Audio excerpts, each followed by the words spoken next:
What's going on, everybody? I'm Terrence, and this is Bank Shipping.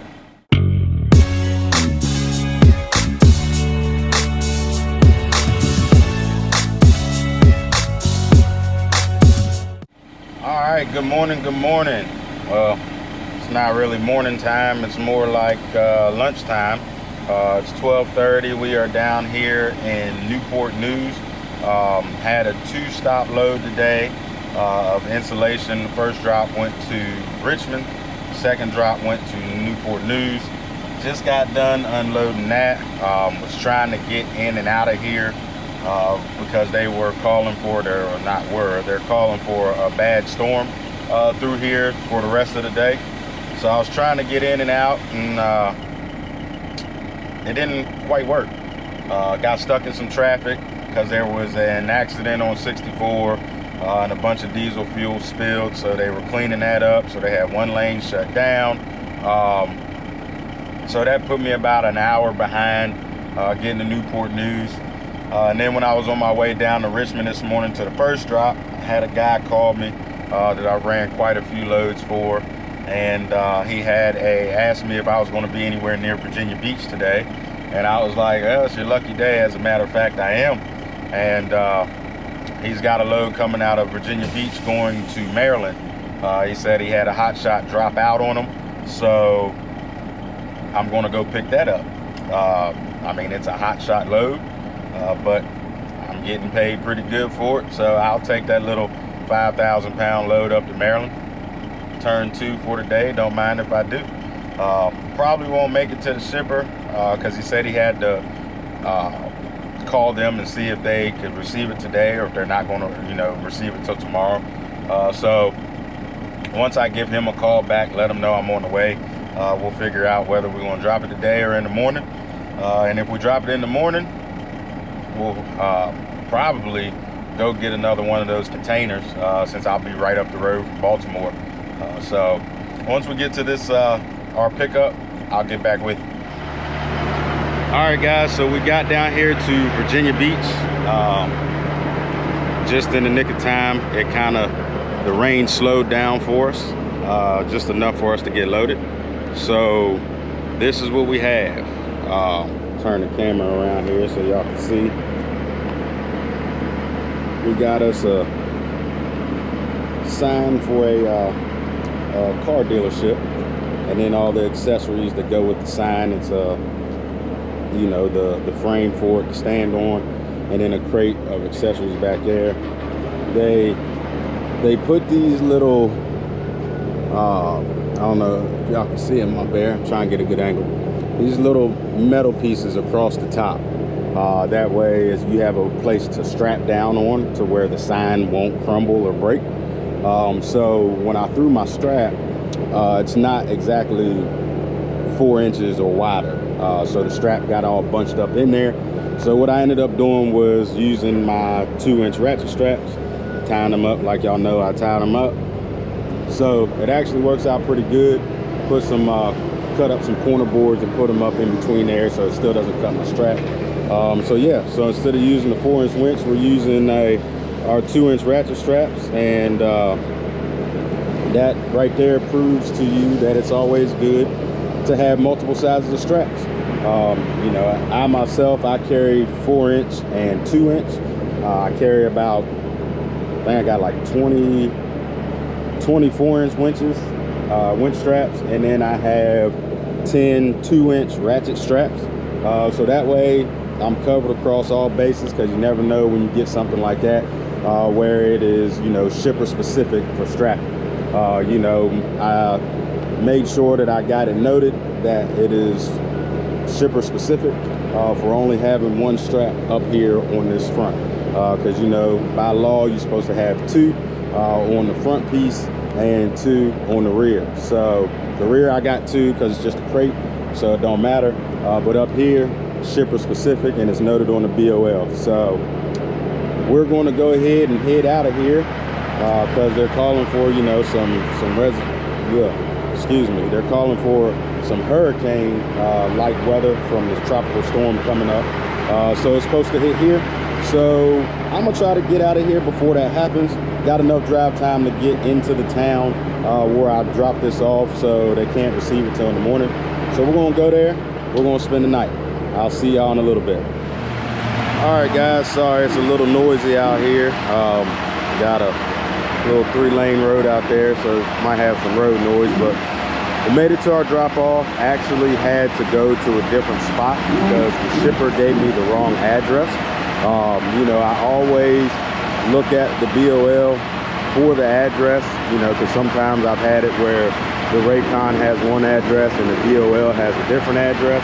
So I always make sure that they coincide, and if they don't coincide, you know, I call somebody and verify. Well, both the Raycon and the BOL had the same address on it, so I didn't think nothing of it.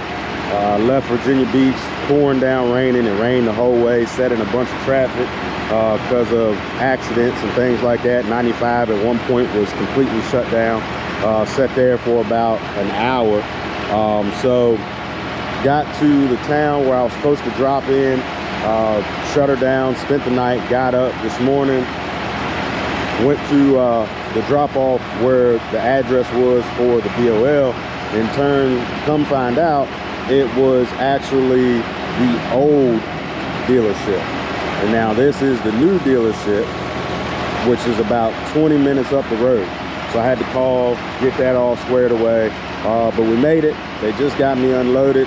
The only thing left I have to do is get the bracing off of my trailer deck that they screwed into the trailer deck to keep the sign from wobbling around. I don't know why they do it like that. I told them it'd probably be better off if they put it in a crate so I can strap over top of it.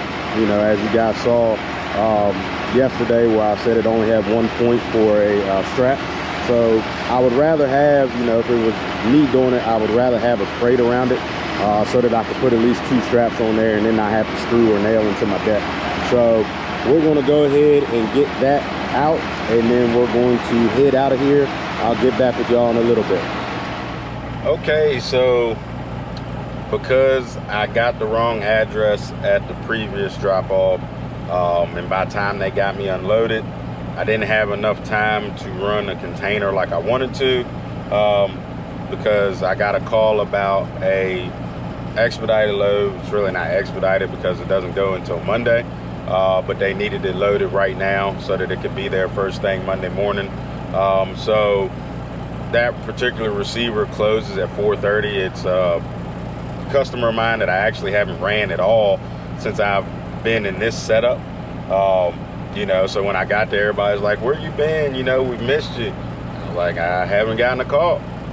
So anyway, because of that, I couldn't run a container because I didn't have enough time to. So it is what it is. You know, I would have liked to have that money, but you know, my customers come first. So had somebody in the comments ask about the sleeper. So they kind of wanted to see the sleeper. I can't remember if I did a video where I showed the sleeper or not. So if I did, I apologize because I'm going to show it again. Excuse the mess. I mean, it's not terribly messy, but I got stuff in here that, you know, I ordered some stuff off Amazon and some other places. So I kind of got those boxes just sitting in here until I can find a place to put them. So here it is. This is a 63-inch sleeper, flat top. So, you know, I'm not the tallest guy in the world, but I still got to bend down. But that's fine by me because the only time I really get back here is to lay in the bed anyway. So I'm already ready to get down. So, but yeah, so here's my bed. I try to keep it as neat as possible. I always keep it made. Funny thing, back in the day, that was, I don't know if they really still do that or not. But one of the things that you were supposed to do as a trucker, like for inspections and stuff, was have your bed made. And you was also supposed to keep an extra white sheet. Now, I've heard stories of whether that white sheet was for you if you pass, you know, pass away in an accident or something. I'm not sure. If anybody knows, let me know. Or maybe that's just the old wives' tale that I've been told. But so you know, just got a couple little cubbies up here. You know, just one little cubby up top, and then kind of like a closet down here. I don't really hang any clothes in here because I don't go over the road to hang clothes in here. I just have me a little overnight bag that has some extra clothes in it that I just throw in there. And then, you know, I have a little Yeti cooler right here that I use to keep food and drinks and stuff in. And it also doubles as a nightstand if I'm laying in the bed. I didn't do like a refrigerator because that means I would have to do an inverter and all that stuff, and I just didn't really feel like wiring it up, especially if I'm not, you know, over the road. I'm not living in here, so a cooler was much more easier, and plus, you know, it doubled as if I'm not on the road. I can take it home if we're going on a little trip or something like that. I can use it for that. So that's pretty much the sleeper. I mean, it's not anything spectacular. I don't have all these big screen TVs or anything like that.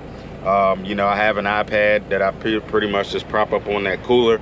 You know, I can watch Hulu or Netflix or something like that. But most of the time, if I do stay out, I mean, the couple of instances that I have stayed out, you know, I didn't get to where I was going to park until late. So, I mean, I pretty much just ate, maybe watched the episode or half a movie, and then went to sleep. So, you know, I'm really not back there that often. I think the longest I'm probably back there that I'm awake is when I'm sitting at my customer at Kingspan waiting to get loaded sometimes. So we'll hop out here.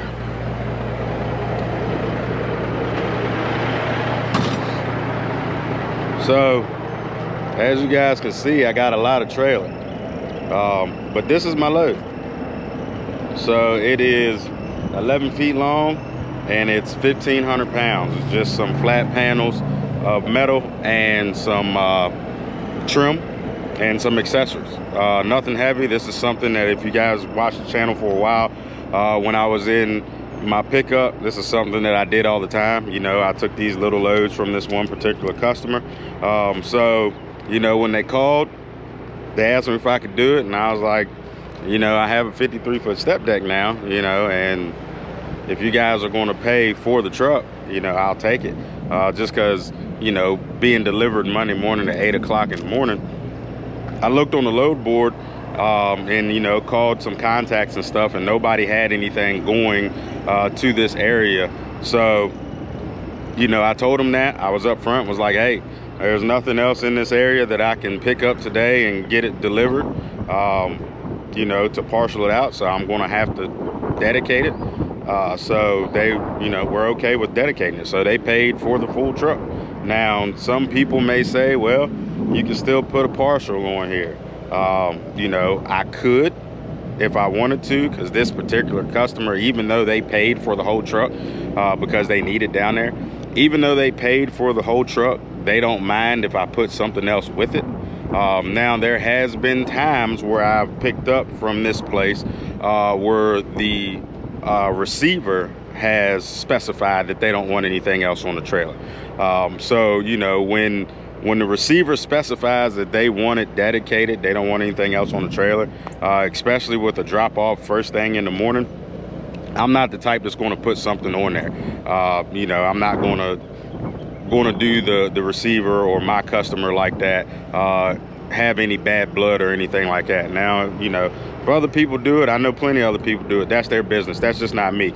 If they're willing to pay for the full truck and they don't want anything else on here, then that's what they're going to get, as long as they pay for it. Now, if they ain't going to pay for a full truck, then I can't guarantee you that your shipment is going to be the only thing on here. But that's not the case with this. You know, they paid for the full truck. So, I mean, if anything, I even asked, was like, hey, you know, like I said, I was up front with them. So if anything else pops up or I get any calls about something else, I might go pick that up. But for now, we're at the yard. I doubt anything else will come up, but if it does, I'll just come back, hop in the truck if I have time.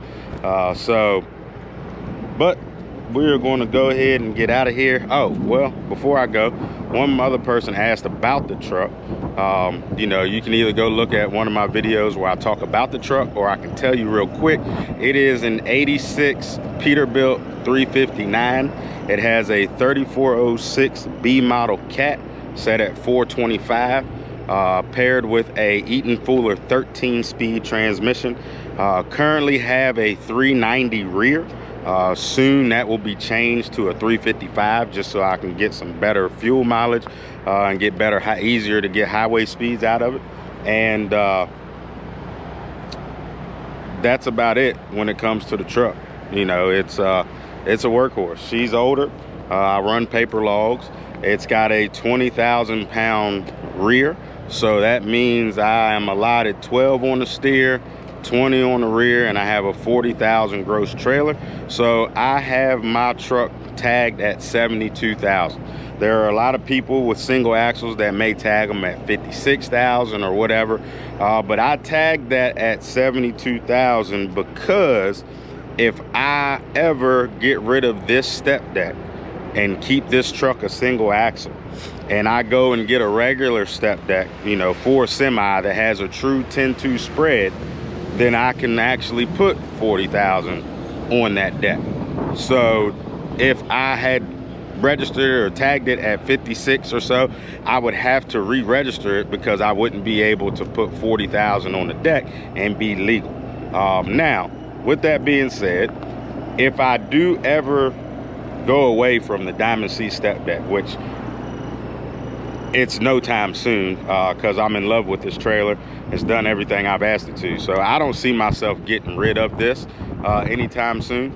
But if I ever was to get another step deck for a semi, it would be for a tandem axle semi, not a single axle. This will probably be my only single axle for now. My next truck will probably be a tandem, just so it has a little more versatility for whoever's going to drive it. So hopefully that comes in the near future, just because I got some things that I'm trying to work on as far as getting other pieces of equipment, just because it's, you know, time to grow. It's been time to grow. I've always been hesitant, you know, because I've been a one-man operation for so long, and then, you know, I got my owner operator, and you know, when it came to buying my own equipment and putting somebody in it, I was really hesitant, just because a lot of people out here don't care about stuff. You know, they don't take care of stuff. So, you know, I wanted to find somebody who was going to take care of my stuff the way that I would take care of it. That was one of the main reasons that I sold my Hotshot and didn't put somebody in it. Just because it was a little, you know, it was an older truck. It was also a manual transmission, and I just didn't want to put somebody in there who was going to be tearing up clutches and transmissions and stuff like that, and not taking care of the truck the way that I would. So now I've gotten to a point where I don't think I can really be as scared about it as I am. Not necessarily scared, but I can't be as hesitant about it. You know, in order for my business to grow, I'm going to have to trust somebody at some point. You know, I can't drive 2 trucks by myself. So, you know, just going over the details and working on things to see how I can work that out, just because I do have enough work for probably 2 more trucks. I just don't have 2 more trucks, and I don't have the ability to drive 2 more trucks. So I'd have to get, you know, a couple more trucks and some drivers and things like that. So in the future, definitely will be expanding. But you know, when you guys are out here, if you're in the trucking business, whether you're driving semis or hot shots or whatever, whether, you know, if you own the business, don't just let anybody drive your stuff.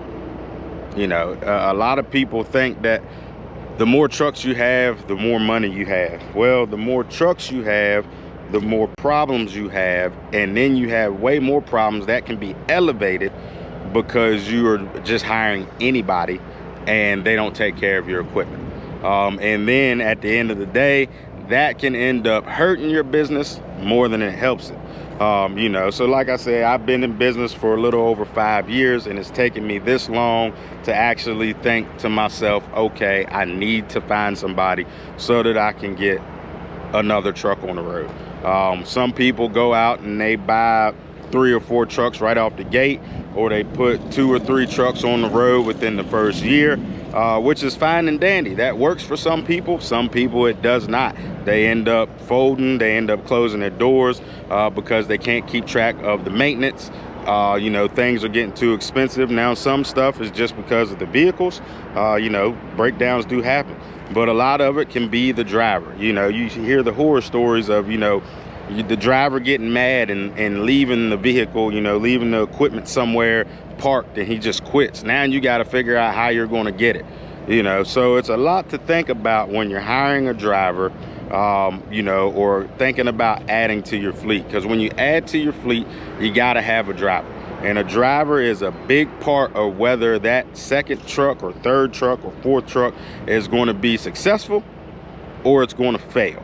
You know, so just like everything else, when I preach about and I teach about and I talk about, you got to do your research, and you got to make sure that the person that you are hiring is well worth it. You know, a lot of these people, they want a lot of money to drive for you, but then they're not worth the money, you know. So don't get caught up in the I need a bunch of trucks to make a bunch of money, just because it doesn't always work like that. You can find yourself in a lot more trouble than what it's worth. You know, so just be mindful of that, and don't think that you need to go out and get a bunch of trucks to be successful. You can be very successful as a one-truck operation. I know guys who have been trucking for 30 years as a one-truck operation, and they do just fine. You know, me personally, I thought that was the way that I was going to be, but as time goes on, I feel like, you know, I'm starting to see that I'm probably not going to be a one-truck operation all the time. You know, maybe in the future I might lease more owner-operators, you know, but I'm definitely going to have more trucks in my fleet that I own and that I have a driver.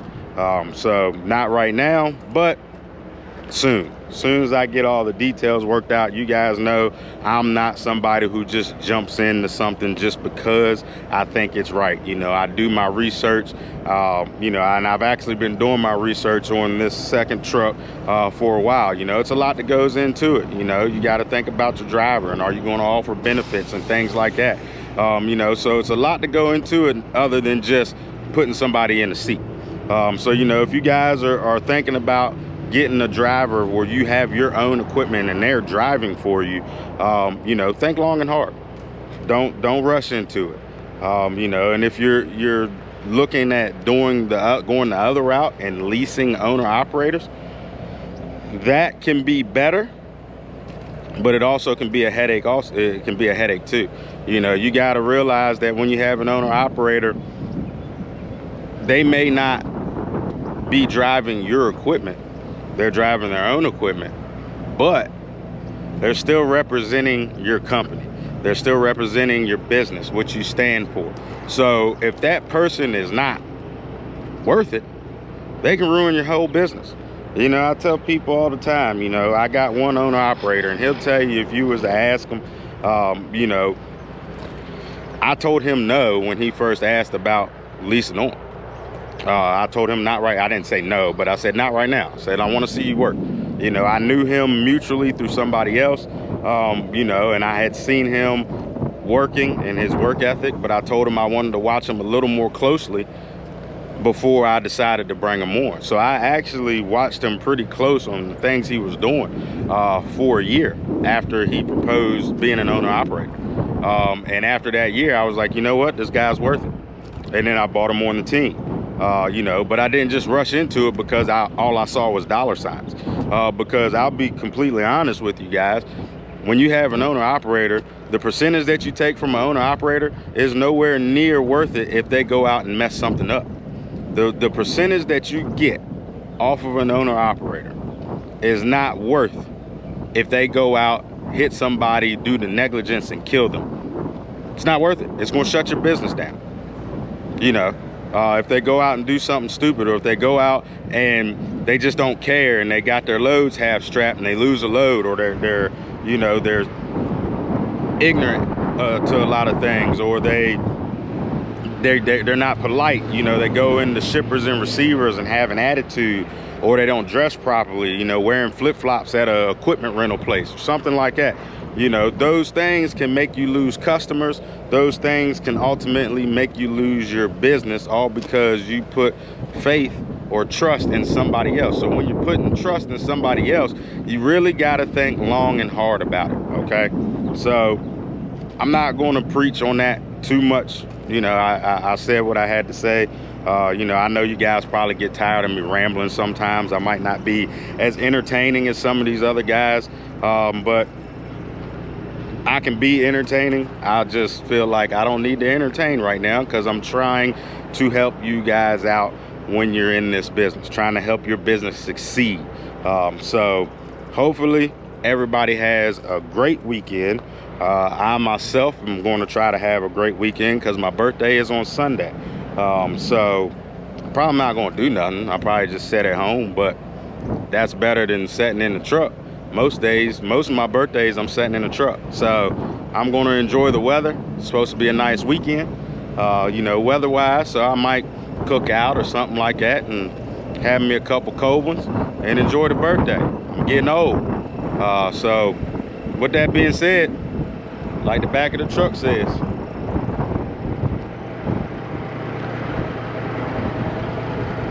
stay prayed up, grind hard, stay humble.